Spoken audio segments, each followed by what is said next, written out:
Yes, I think I'm plugged in. Hey, you guys okay? Can you hear me and see me?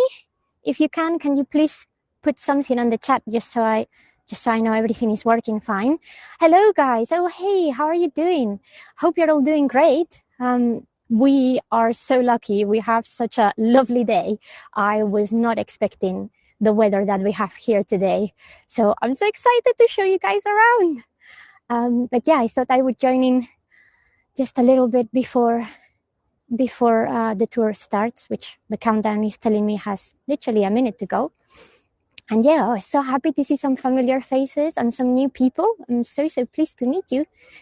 It's gonna be a good day. It's a bit cold, as you can see, but it's honestly it's just lovely. So I think you guys are gonna get some very nice postcards out of this one, or I hope so in any case. But yeah, I hope you're all doing good. I can see everyone joining us from many different places. So this is really exciting.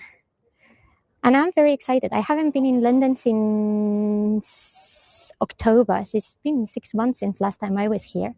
So I'm just raring to go. But yeah, I'll give the last countdown and then we'll get started. But yeah, I think that's fine. I don't think this is gonna drop, and that seems okay. So that should be fine. Okay, and according to this, it's now time to get started. So I am going to introduce myself. So my name is Dr. Lilian Céspedes González. I'm a historian and tour guide, but please just call me Lily. I'm not very fond of the formalities. And for those of you who have toured with me before, you probably know that already. And for those of you who have just met me, Lily is just fine. And today we're here to do a tour probably very different from the ones that you've done with me in the past. So normally my tours are very much heavy on the culture, on the history, but today is really just a tour to show you my love and appreciation for this city. Because, well, I've loved London since a very young age. And even though I've never actually lived in London properly, it's always been like my second home here in the UK. So it's very special for me. So what we're gonna see today and do today is literally just a walk that goes along the river from Tower Bridge to the London Eye.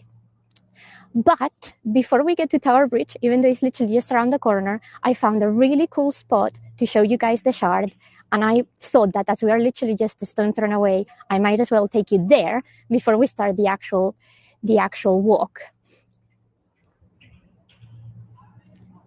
Are you guys able to hear me okay and see me okay?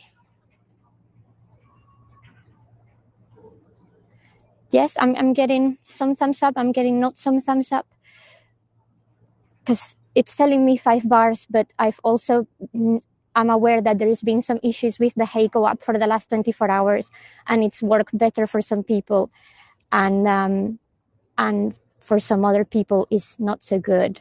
So I don't really know, but if it gets really bad, please let me know, because I'm literally hooked up to everything at maximum, so it should be fine. But like I said, the Heygo app has had actually a few glitches over the last 24 hours, so we may be still experiencing some of those. Oh, yes, sorry. Garrett is doing a tour at 3 p.m. That's true. Right. Well, I'm going to get started then, guys. If it really doesn't work for the vast majority of you, please let me know. But as far as I can see, everything is working fine. I hope it doesn't crash. So I'm going to flip the camera now.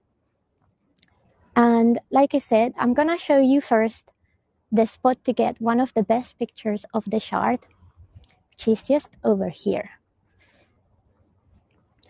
Now, one of the things I also would like to do today in this tour is get to know you all a bit better.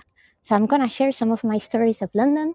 And if you guys have some stories of London that you'd like to share, I would love to know more about them, because it's such a city of opportunities. I think it's a great chance to actually get to know each other and get to see what our life experiences have been and what we've learned through traveling. And very nice to meet you, Doris, and everyone else. I'm so pleased that you were able to meet me. Well, first of all, let me show you this epic office building. I mean, we have so many of these in London, right? But this one is particularly nice. And the Shard is just behind this building itself. When we get there, I will flip the camera around just so you can actually get the proper vertical view of the Shard. But until there, let's try and stick with this on horizontal. You can almost smell spring in some areas of the city already. It's wonderful. And yes, honestly, like one of the things that I love about this city is that you can be next to a completely glass building, you know, proper 21st century, and then next to it something from like, you know, 400 years ago. It's completely eclectic and versatile, and it's just breathtaking. I always say there is something in London for everyone, and I believe that's true. But I guess other people have different opinions. Now, as you can see, the Shard is emerging here. Right, I am gonna flip this now and put it on vertical position so you guys can have that nice postcard of the Shard. I'm doing it on the count of 3. 1, 2, 3.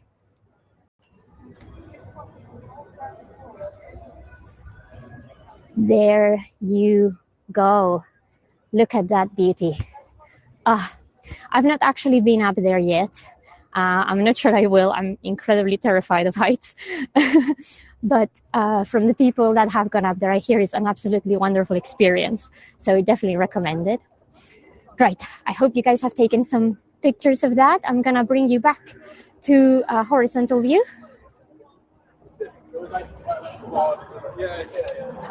Okay. And now, helicopters. They've been searching for something. They were already doing a helicopter search when I was having my lunch here earlier, but I don't really know what's happening. In any case, now that we've seen the Shard very quickly, let's start our actual walk from Tower Bridge to the London Eye. And I'm sure you can see here already on the horizon one of the ends of the bridge. And to me, this has always been an iconic place in London. I remember it very clearly from the first time I was here, and it's always stuck in my mind. And in fact, the first time I was here in London, I did this exact same walk with my parents. So it's very special to me for that purpose as well. Right, there are some stairs and a ramp, and I am very, very concerned that I may trip over my wire. So I'm probably gonna take the ramp, even though it makes us go around a little bit more, but it's probably the easiest thing to do. In here, what's the name of the round building in front? That is one of the it's just one of the office buildings over there. It has a specific name. I cannot remember from the top of my head. I think it is called the Point. But I will double check that as we go down. But it's literally just offices up there. The issue with a lot of these buildings is that they look like they should be known as something or another. And a lot of the time it's just the name of the people who actually own the building itself. Right. Here you go. That is the Tower Bridge. It was actually built in the 19th century, for those of you who don't know. And that's probably the best place where to take the postcard. I'm gonna move downstairs so we can see Tower Bridge with the Tower of London, because that's a very nice view of the actual river itself. And then we will start our walk towards Southwark and the London Eye. Yes, well, the zoom feature doesn't seem to like my gimbal very much for some reason. I think there's a couple of people, we all have the same gimbal, and when we've spoken with a few people from Heygo, there's some gimbals that just don't like certain features of the Heygo app. They are working on fixing it, but again, they can't really please everyone, unfortunately. And yes, we're actually in the Queen's Walk. All of this walk, or the vast majority of the walk that we're gonna do today, is the Queen's Walk. And here you go. So that is Tower Bridge. And now if I move over to the left, you will see a boat coming through. And just in front of us, that white building over there, that's the White Tower from the Tower of London. There are actually a long line of kids. I don't know if you can see those sort of like black dots along the line. They're actually a group of children. There's been loads of them running around. But yeah, the tour guide fell over during her. Oh my God, no! I'm not gonna fall, or at least I'm gonna try not to fall. Pressure is on now. What is the round thing? Which round thing, Punkita? Tell me which round thing specifically, because there's a few round buildings around here. Now I'm gonna move you down that way. All of these buildings that you see here that are made out of glass, all of that is part of the city. So this is the area of Bank and Liverpool Street, where the vast majority of the big offices and the suites are. And now we're gonna move over to see the HMS Belfast. Oh yes, don't worry, Faith. We're actually gonna see the HMS Belfast just now. I haven't given you a proper view of it just yet, so you haven't really missed it. And there we go.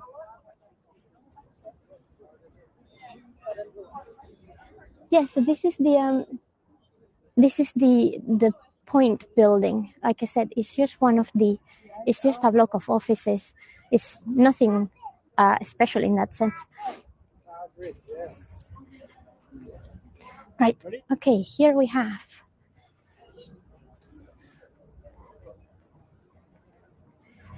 the HMS Belfast. This is the best angle to actually see the boat itself, because once you keep on moving forward, there are so many things that get in front of it. So it's one of the nicest views, and actually there's not a lot of people on this side of the walk today, so we are lucky. But this is really iconic, with the city on the side and the Belfast on the other. For those of you who haven't been to London before, it's the only warship per se that we have here. You can actually go in there and look at it and whatnot. Other than this one, if you want to see some very, very nice warships, the best way to do that in the UK is going to the historic dockyard in Portsmouth, which is actually not very far from here. And it's very close to Southampton, for those of you who have toured with me before. But it's pretty cool, and I mean, it's been here for a really long time, and they've updated the facilities actually not long ago, which is great, because the interpretation center or that sort of general place where you get the tickets could have been a bit more user friendly, and now they've made it so, which is great. But yeah, so just so you guys know why I love this city so much, I'll tell you a little bit of my story, and how I ended up here. So the first time I came to London, I was actually 9 years old. It was my second trip overall, like in my lifetime. The first one had been to Paris when I was only 2 years old, so I don't really remember much of that, other than the fact that apparently I went to Disneyland and Mickey Mouse took a photo with me. So that's literally all I remember about that trip. But I remember my first trip to London very, very well. I'm originally from Spain, from a small town called Santander, and that's where I had spent all my life until 2009 when I moved to the UK permanently. But the first time I came here was when I was 9 years old. It was literally the year 2000, so it was the year of the millennium. And my parents had actually been living in London for quite some time when I was younger. I had stayed with my grandparents, and they just loved London. So they wanted to show me this city, and they brought me here. There is a tradition in Spain, for those of you who may not be aware of it. When you are 9 years old, a lot of people do their first communion. Spain is still a very Catholic country. And it was just traditional for everyone to get their first communion done. Let's get you this view of the Belfast from the other end, just so you can see it from the front.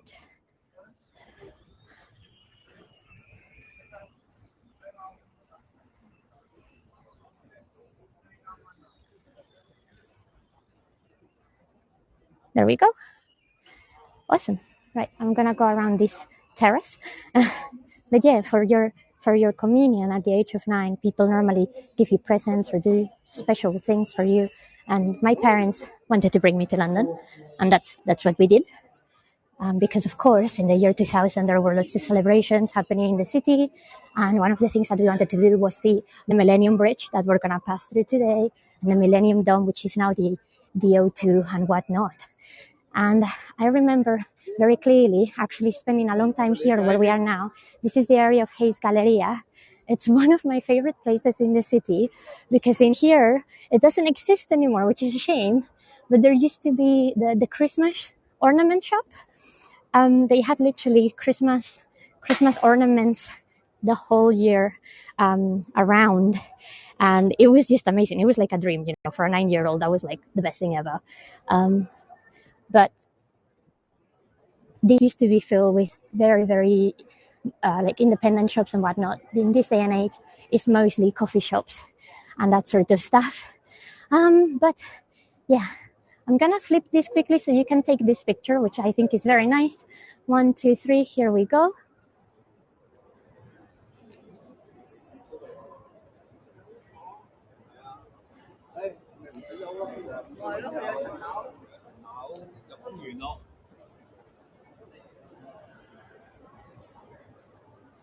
Nice. And let's bring you back to horizontal now. And we'll carry on walking. I'm gonna, sorry, sometimes because there's steps and whatnot, I'm looking at the floor instead of at the chat, so apologies if there is a slight delay on me replying or seeing the things that you guys are writing there. So yeah, I've been living and studying in the UK for the exact same amount of time. I moved here in 2009 to study at the University of Winchester, where I did both my undergraduate, master's, and PhD. So yes, for a qualifying doctor, is not a doctor as in a surgeon. So if you need medical help, I'm not the right kind of doctor. I'm a history PhD. And we've just passed Hayes Galleria, so this is where we are now. Yes. Italy for communions is also very popular in Spain. And we probably would have gone because my mom's always wanted to go to Italy. She only got to go there very recently.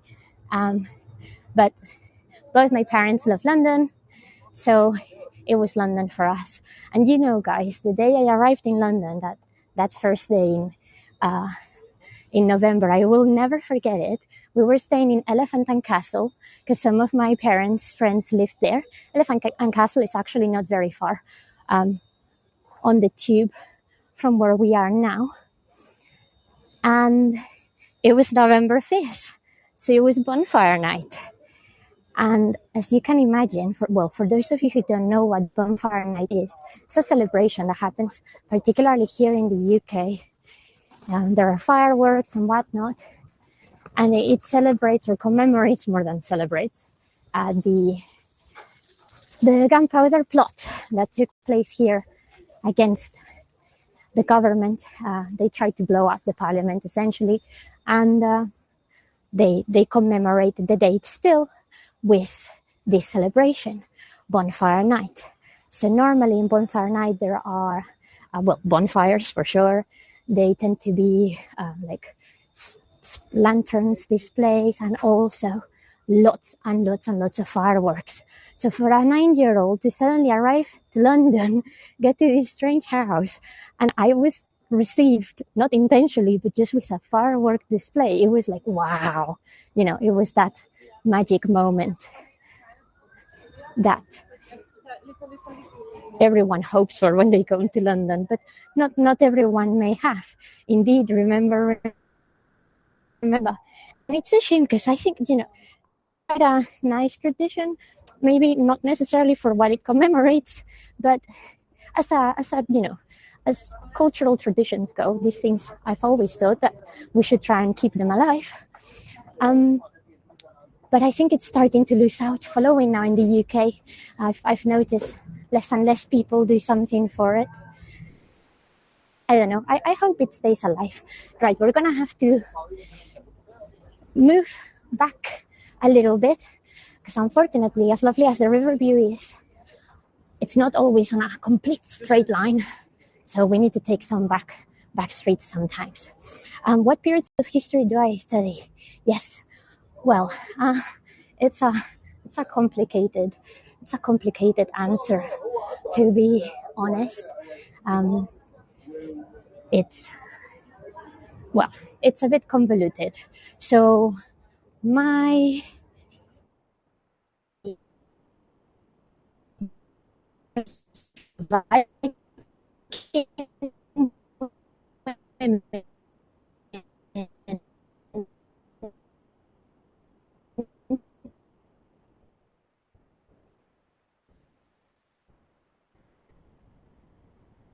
in modern technically makes me a specialist in modern media and audience studies and reception studies.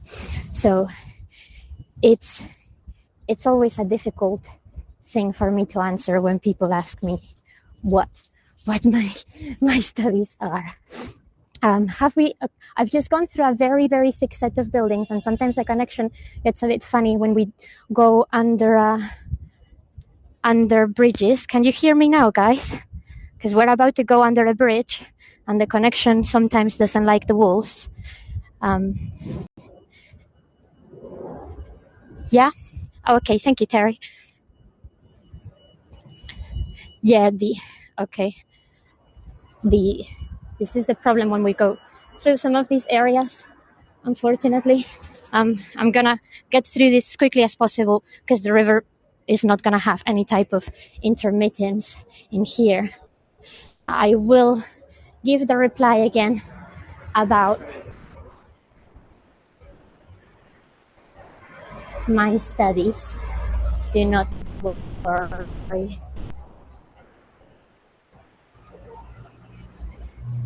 Right. Okay, the bridge is pretty much behind us. Okay, we've just passed the bridge, so hopefully that means that you guys should be able to hear me and see me better. But please do let me know if that's the case. And I will give again about my studies. So my PhD is technically, the title is Representation of Viking Women in Modern Media. So can you guys still see me?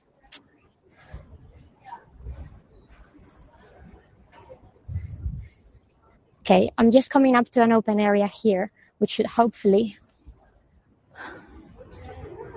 See, I don't understand why it's doing this, because I have 5G, full signal, everything is connected 5:5, so it shouldn't be giving so many problems. I'm gonna have to report the signal again. Okay, anyway, catching up our breath, I will give the answer again to my studies, but here is Southwark Cathedral, by the way, in case that you didn't know.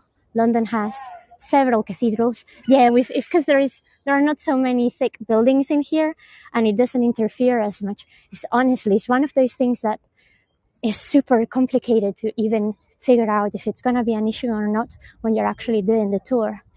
Because on the test tour, it just tells you how good the reception is and whatnot. It doesn't give you a proper feel of things like this. So apologies for that, guys. I'm going to go through the flank of Southwark Cathedral just so you can see this amazing, huge building.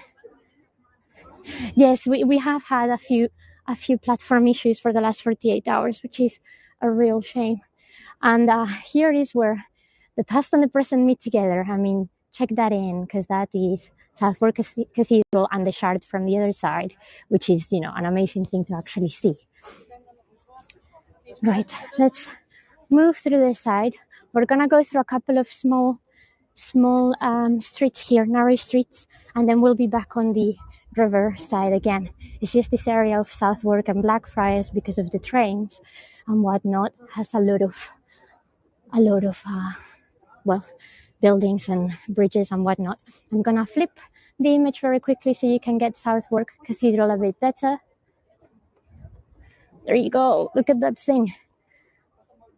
This is one of the many cathedrals that we have in London, by the way, in case that you're wondering, because on the other side of the river we will see the oops, okay, we're back here. Sorry, that wasn't the smoothest transition. But on the other side of the river we have we're going to see the cupola of St. Paul's Cathedral, and obviously then we have Westminster Cathedral and whatnot. So it's a very busy area. But let's see if I can actually give you that answer again. I'm so sorry. So my technical expertise for my studies is Viking studies, women's studies, feminine history, comic book studies, modern media studies, reception and identity studies as well. So it's always a mouthful when people ask me what my specialism is. So this is the Golden Hind, which is one of the boats that we have here in London as well. It's been very heavily restored, mind you.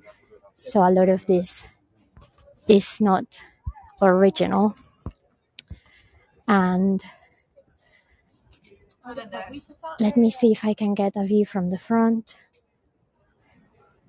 But this boat essentially did one of the world Synchron navigation. So it went around the world essentially. As you can see, it's being restored.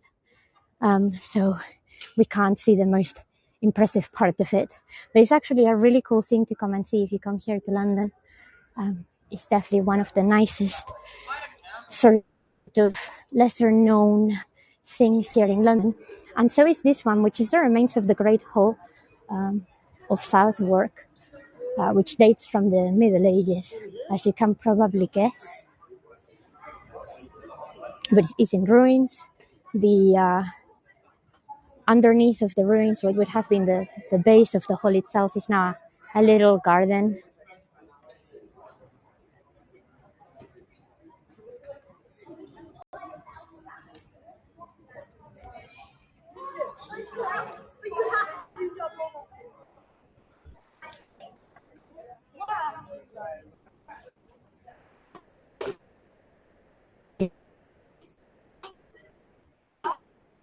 Here we have part of the bishops of Winchester used to reside in this great hall. So it's an important historical building, well, what remains of the historical building from the Middle Ages. I'm sorry, guys, that the image is not working for all of you. I'm so sorry. I genuinely hope that this gets better. Oh, Ben has joined. Ben, we keep on having problems with the signal, and I don't know why, because this was all working fine on the way here, and now it's not. But for some people, it seems to be working okay, and for some others, it doesn't seem to be working so okay. So I don't know if the app is still having some problems from yesterday. And yes, Virginia, I will be trying to run the same tour at some other point. So don't worry if it's not working so well for you today. We will try it again sometime. No worries. Cheers, Ben. Thank you. And this is the Clink. It used to be the medieval prison site. It's again one of those things that are not usually in people's priorities to see when they come to London, but it's a prison museum, and this actually is one of the most famous medieval prisons in the entirety of the country. So if you guys come to London and you don't mind spooky, gruesome things, is definitely a place to come to. And here there is a very nice mural of William Shakespeare, and considering that we are commemorating William Shakespeare this week, I thought it would be great to show you.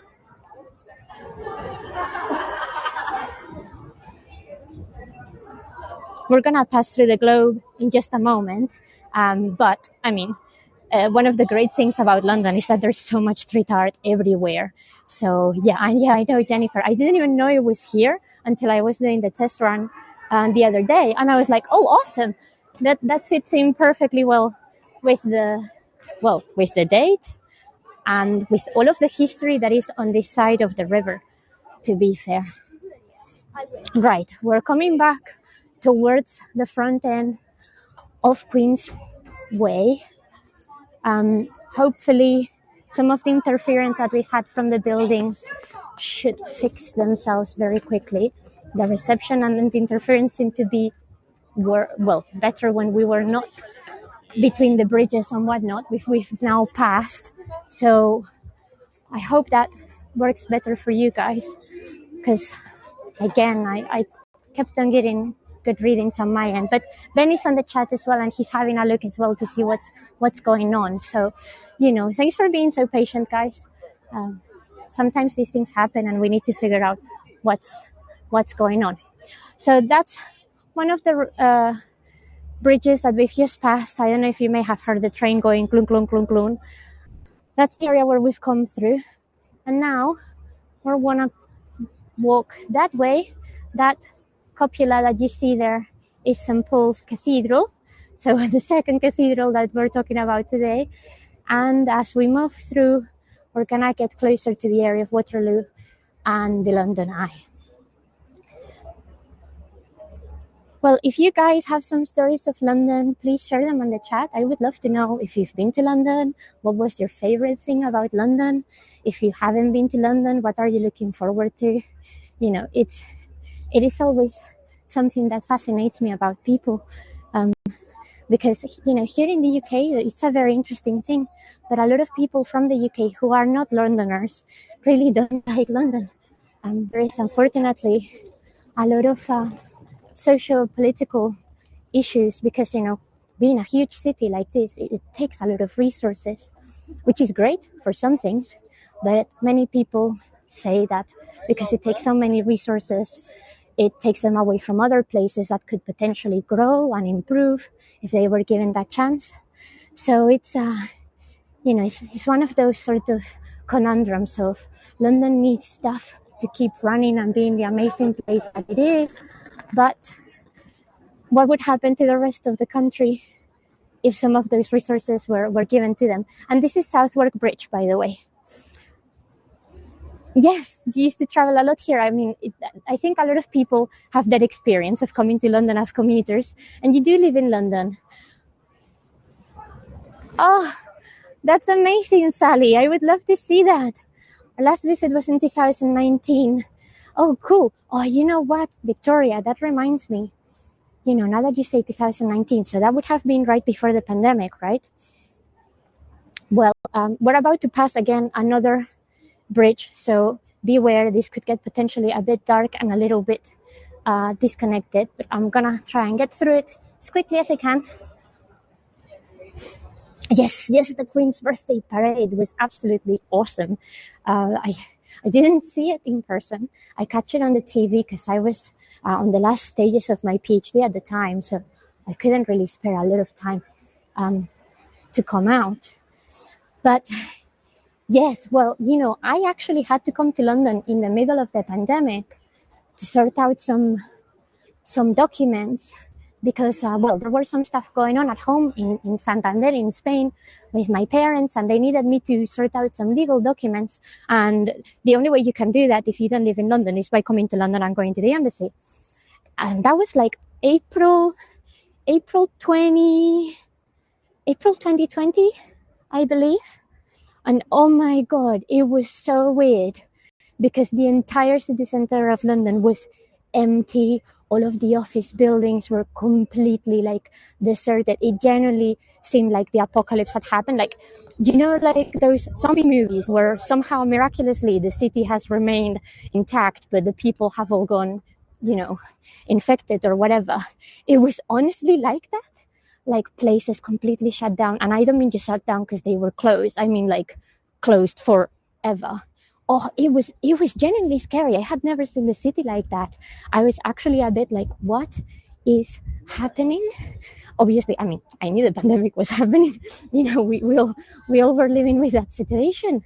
But it was just so very surprising to me, that a city like this, I mean, you're going to see as we start walking in this direction, the masses of people are just, almost like a continuous stream. But it was just so surprising. Right, well, we are literally on the back end of the globe. That's actually one of the entrances here, over there. And here we have, I'm sure you can see that, building with the thatch roof and the wooden frames. And that's where the magic happens. That's where the magic of playwriting and shows happen. Well, amongst many other places in the city. No worries, Miriam. Thank you for being here with me for a little while. Now, I don't know if any of you guys have ever seen a Shakespeare play in real life. I hope you have, because it's an amazing thing. I have been into this theater both to visit and to see one of the plays. It was actually A Midsummer's Night Dream, which is my favorite Shakespeare play ever. And it was delightful. So if you ever get the opportunity, please come and do it, because actually the tickets are not that expensive. If you don't mind standing, the tickets are actually pretty affordable, and it's an absolutely unforgettable experience. Oh no, Victoria! I hope that you guys are doing okay. I've heard that this strain of COVID is like a lot more contagious, but seemingly not as hardcore. But obviously, I don't know. I've been fortunate enough to not have had COVID a single time. Well, in fact, it seems that I may have been asymptomatic during the first wave, but I've not had to deal with it myself. So please do take care. And I honestly hope this at least is keeping you somewhat entertained and connected to all of these wonderful people that we have in here today. Because honestly, considering that it's St. Patrick's Day, I was expecting a lot less people being around. I know that in some places in the world, St. Patrick's is celebrated, quite epically. So if you are in one of those places, I would love to hear more about it. But yes, you can see we have St. Paul there. You just can see the cupola, and then all of those buildings that are renovating. This is the wonder of London, right? You have these ugly buildings. Let's face it, they're ugly. It's just cement, cement and windows. And then the Millennium Bridge, which is this bridge here. That was the one that they put in there for the 2000 celebrations.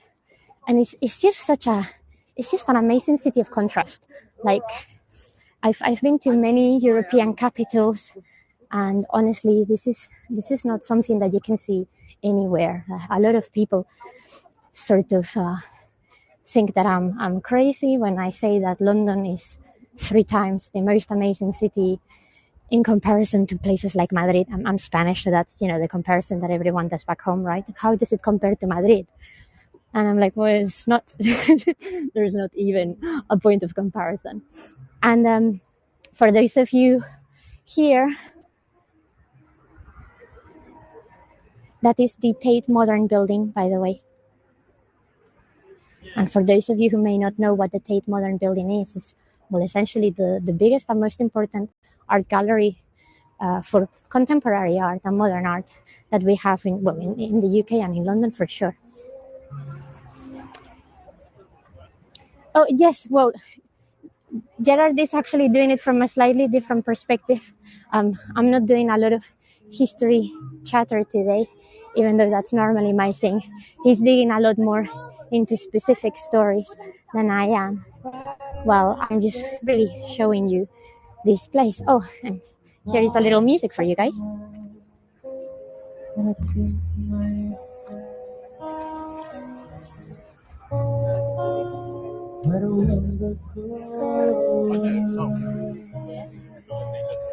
is actually one of my favorite things about doing this walk. There's always artists and performers here, so you can see people doing these amazing things. And this guy has a lovely voice. Well, anyway, let's carry on walking. Yes, St. Paul's Cathedral is absolutely beautiful. I just wish it was a little bit more affordable for people to visit it, because, I mean, London is a very expensive city, right? But sometimes the price of some of the attractions is a bit too much from the point of view of, a tour guide and a historian. I just think that there are other ways we could definitely, bridge that gap. But, well, that's neither here nor there. Jose from Portugal. Whereabouts in Portugal? I love Portugal. Portugal is a beautiful country. It has beautiful food, which is most important, at least for me. Right, I'm gonna come up to the bridge again to give you another view of St. Paul's Cathedral from this end, because now we can actually see the towers.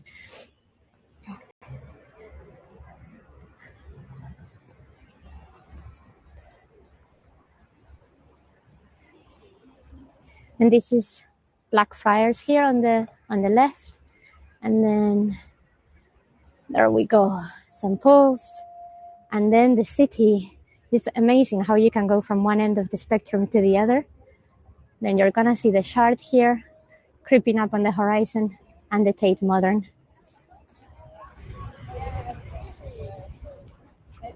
And bubbles. I don't know if you can see the bubbles on the camera. This guy is making bubbles as well. This is honestly one of my favorite things to do when I come to the city, if I don't have any specific plan, is just walk along this route, because you never know what can happen. Wine and food is yes, Portuguese wine, Portuguese food, forever. Part of my family comes originally from Galicia.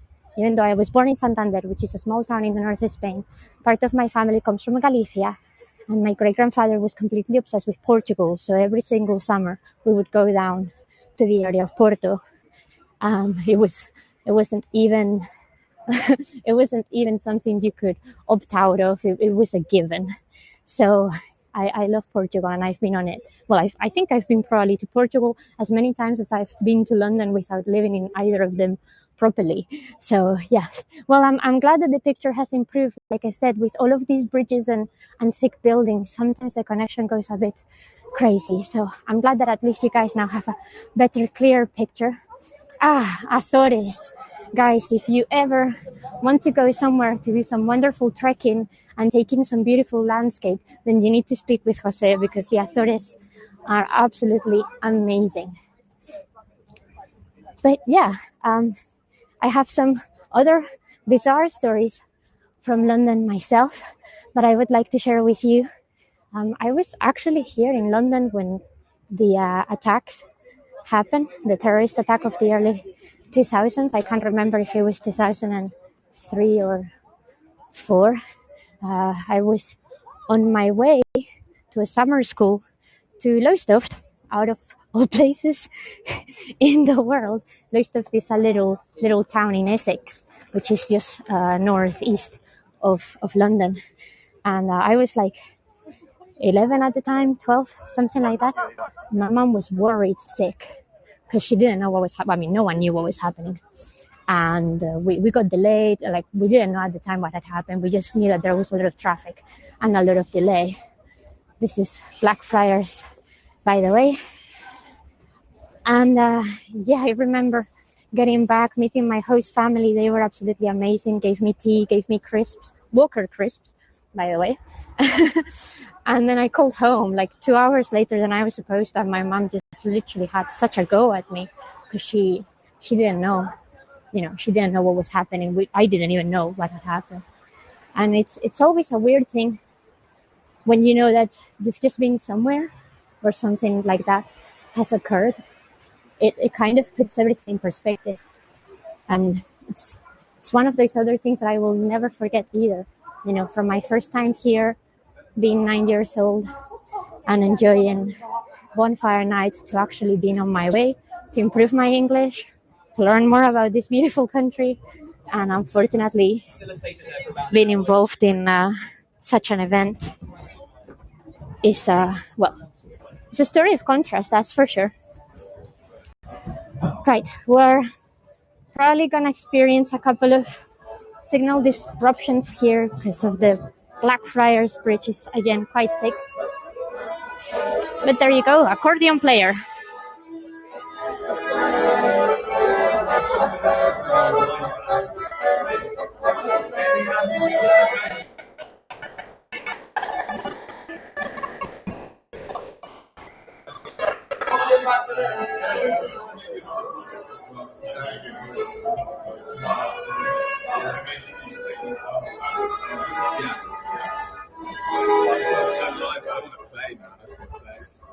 And you know, something that mesmerizes me of this city and that I've always been very surprised about is that if you want to do what this gentleman is doing, but either of them were doing, whether it was with the accordion or selling art, you actually need a special permission to be an official London busker, and you get like allocated busking areas where you can actually do this, because otherwise it's a free for all, and it goes, well, it used to go a bit crazy.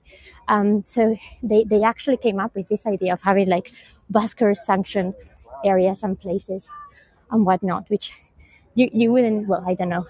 I would have never thought something like that would be possible coming from Spain. At least we don't do that sort of stuff. So I remember when I learned about it, because I had a lot of friends at uni that were in the performing arts, and I just thought, what a peculiar idea, what a strange thing, only in London. But yeah, we are walking now towards the area of Waterloo. So the next bit that we're gonna get to is Waterloo and the London Eye. And this is, well, the other side of this walk is one of the most famous areas where people normally go walking when they come to London. The area of Embankment is very beautiful from the other side. But I prefer doing it on this end, because if you're walking along Embankment, you get a very nice view of the Thames for sure, but you don't get to see, well, that. And that's a shame if you don't get to see that. As much as the Thames is now clean, or cleaner, let's just say cleaner than it used to be, being able to appreciate this random landscape, because that's London. It's a random landscape. It's not even remotely well planned or thought out in the sense of, cohesion.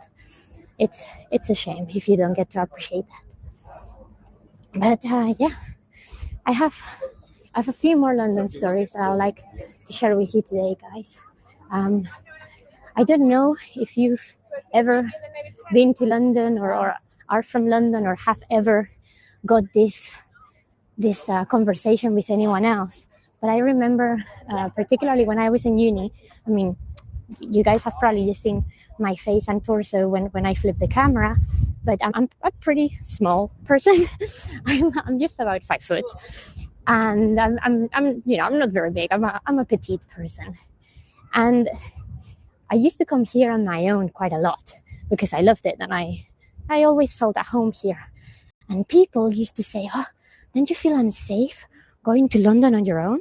And I always thought, what? No, London to me is like one of the safest places in the universe, despite of everything that I have experienced. But a lot of people, particularly in more rural counties of England, sometimes have this idea that London, being such a huge city, is quite dangerous. And sure, admittedly, there are bad neighborhoods just like everywhere else.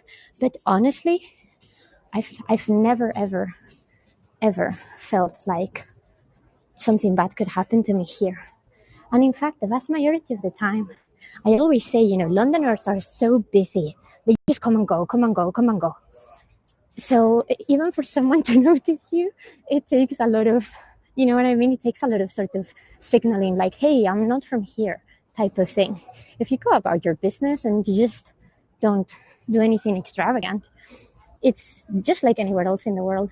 But it was always one of those interesting things that happened to me that I never understood why people were so afraid of even just going on the tube.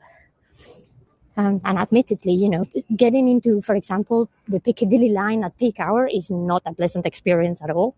It gets crowded, gets hot and sweaty, but it's part of the experience. Every single place has their quirks and personality, and London has that bustling and hustling. That's what's made the city grow since the Middle Ages. So if you're not able to at least soak that feeling for a little while, then you're missing out. You're never gonna fully be able to understand why this city is the way it is, or at least, I think so. But then I'm biased. I'm a cultural historian, so I'm always going to advocate for actually digging into the soul of a place, no matter where you're from. That's those of you who have traveled with me, that's my thing. Mindful tourism, sustainable tourism. Travel like a local, don't be a tourist. Be a traveler that embraces the culture and the community that you are experiencing. But that's my take on things. Now, I would like to show you a place that a lot of people miss. It's literally right here. It's Gabriel's Wharf, and it's nothing historical. It's actually just like this sort of independent corner of this area. They just have a lot of little shops and bars and stuff like that, and it's just quite colorful. I think, unfortunately, a lot of it took a nasty hit when COVID started, but the buildings around it are so quaint, and you can find all sorts of random things in here. A lot of these shops are artisanal and handmade, very independent. It's a perfect place for gifts. This is Gabriel's Wharf. In fact, I'm sure there is a sign with the name somewhere quite big. So I'll point at it in just a moment, and you can see it as well. There you go. That's where we are.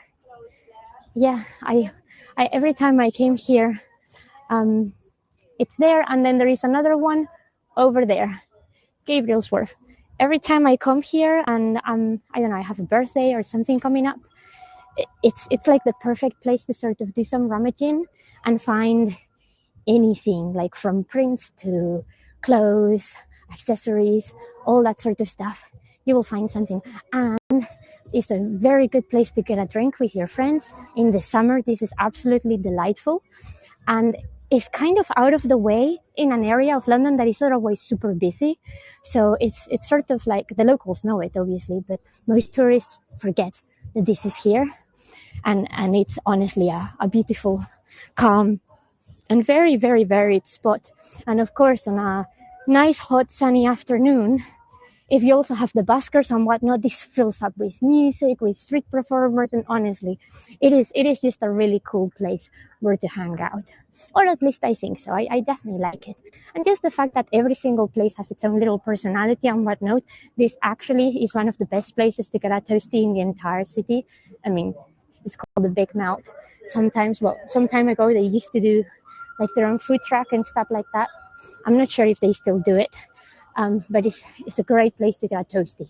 For those of you who don't know what a toasty is, it's literally a sandwich, whatever it is inside, normally cheese, or something with cheese, and you just put it either in the oven or in one of those toasty maker machines, and it's just literally like a warm toasted sandwich with melted cheese. And to me, that's one of the most amazing things to have in the winter.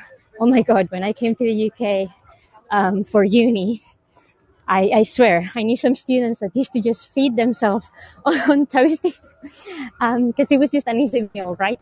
But in Spain, we didn't really have that, so I thought it was really cute, and easily spent maybe an entire week just eating toasties.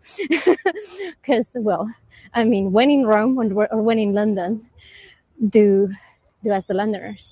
And now this beautiful skyline of random buildings, like I said, this is the randomness of London. That over there again is the city, St. Paul's, and then the Embankment. And this is also the reason why I like coming to Gabriel's Wharf, because you then have this huge panorama here with some benches. And even though this area gets quite busy sometimes, because it's a bit more of an open space, then it gets a bit less crowded. So if you are perhaps scared of coming to London because it gets quite busy and whatnot, these type of walks are the best place for you to come, because oh, I smell donuts. Sorry, I'm hungry. Uh, Again, this is the sort of things that happen in London. You're just walking around and suddenly a place with food. But yes, this type of open walks along the River Thames are perfect if you're concerned about the crowds, because they're actively designed for people to walk around. So you will be safe. And this area, I don't know if you can see because the light is probably hitting right on us, but there are bulbs on the trees. So when the light comes down, all of these trees light up. And particularly in Christmas, they change the colors and whatnot and do some very cool light displays in here. And it's actually very, very charming and a very safe area to be in, even at night. So another reason why I love it, because it's always full of personality. And that's honestly the best thing I can think of. Any place where you travel to a place, that personality, if you can identify that city or village or whatever it is has a vibe, whatever that vibe is what makes that place authentic. And that's what makes memories and stories and whatnot. That's why I have so many of London. But yeah, I mean, most recently in the recent years, most of the stuff that I've done in London has been research. So I've not always been able to explore the city or, take in some of the beautiful landscapes and whatnot. But I've always tried to at least, take a moment, wherever I went, whether it was to the British Library or to the British Museum or to exhibitions all over the city. I mean, there's just so many. That's the other great thing about it, right? There's 1,000 things to do in this place, and it's entirely up to you what you choose to do. But it's important to sort of take a moment to be where the people are, so you can understand those people. And I mean, there is really no easy way of understanding Londoners. I've always said that it's only, places like perhaps New York and Sydney, that type of big cities with lots of different cultures and migrants and whatnot, where you can get this type of vibe. It's not going to be the same everywhere, obviously, but it's that melting pot of cultures that makes things special. And by the way, this is the National Theatre. So yet another place where you can catch a wonderful play. And again, I insist, a lot of people think that coming to London to see culture is super expensive, but it's really not. Where I'm going tonight, and one of the reasons why I decided to come and do this tour with you guys, is because I bought some tickets in 2009, so right before the pandemic, to see they're not a band, they're more a musical, I guess. They're not exactly a group either. They're a musical gathering of people, let's just say, that replicate Viking music, or what we think medieval music from Scandinavia would have sounded like back in the time. We know this because we've had evidence of archaeological remains of instruments and general writings saying, oh, there was this feast and music was played, and maybe someone mentions a lute player or a flute player or something like that. So we know some basics. And these people who are from Norway, they're called Vardruna, and they put a show, a modern, to replicate this ambience. In fact, if any of you watches TV and you've seen the TV series Vikings, they are the guys that did part of that soundtrack. So you may be able to get a reference of what the music is like. And I mean, the tickets didn't cost me that much money. Maybe I paid £25 for a ticket to see something like that here in the center of London, which, okay, fine, is not, pocket money, but it's not like it cost me an arm and a leg. And again, even when I came to see Shakespeare at the Globe, it was a reasonable amount of money, £15 to stand up in the Globe to see A Midsummer's Night Dream. Then what else you want?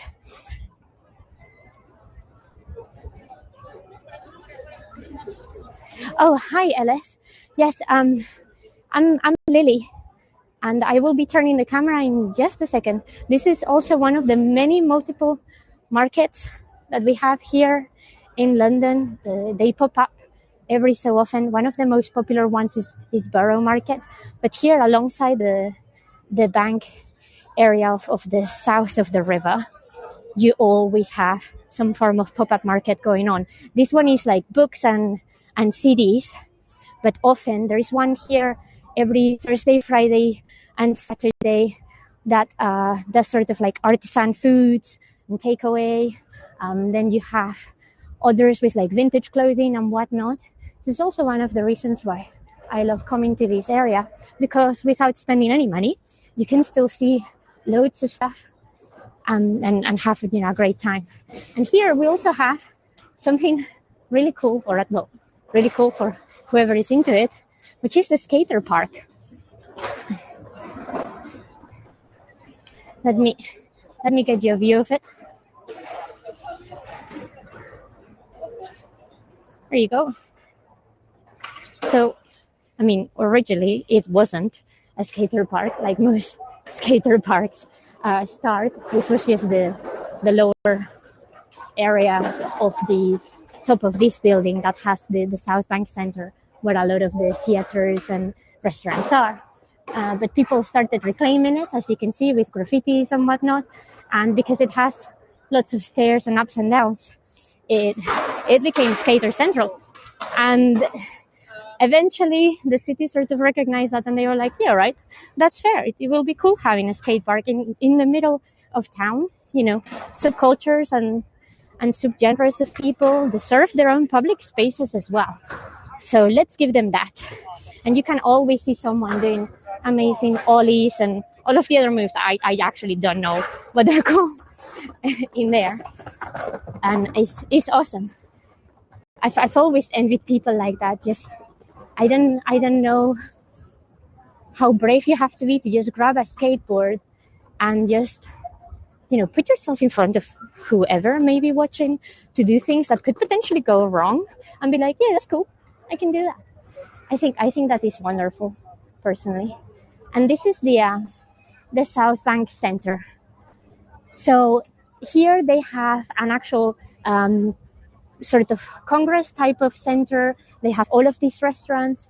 They have the Royal Festival Palace, where I'm actually going to that concert, and just little performances, little music rooms, all of these areas. It's actually one of the biggest creative hubs here in England, and in London for sure,